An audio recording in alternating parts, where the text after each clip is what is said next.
Hi అండి అందరికీ. ఈరోజు ఇంట్లో ఫిష్ ఫ్రై చేశానండి. సరదాగా వీడియో తీయాలనిపించి తీస్తున్నాను. అయితే ఈ చేపల్ని మా భీమవరం సైడ్ చైనా గురుకులు అంటారండి. ఫ్రైకి చాలా బాగుంటాయండి. ఇలా ఘాట్లు పెట్టుకున్న తర్వాత ఒక 10 నిమిషాలు ఉప్పు కారం పసుపు రాసి పక్కన పెట్టుకోవాలండి.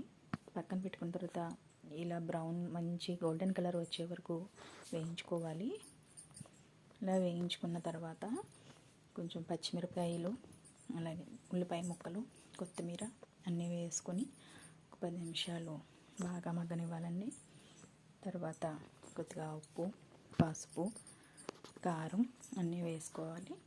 కొద్దిగా మిక్సీ పట్టుకున్న గరం మసాలా కూడా వేసుకోవాలండి. మన ఇంట్లో తయారు చేసి పెట్టుకున్న మసాలా పొడి కంటే అప్పటికప్పుడు మిక్సీ పట్టి వేసుకున్న మసాలా చాలా టేస్టీగా ఉంటుందండి. ఇలా ఉడికిన తర్వాత చేప ముక్కలు అందులో వేసుకొని పైనుంచి కిందకి విడిపోకుండా జాగ్రత్తగా కదుపుకుంటే టేస్టీగా చేపల ఫ్రై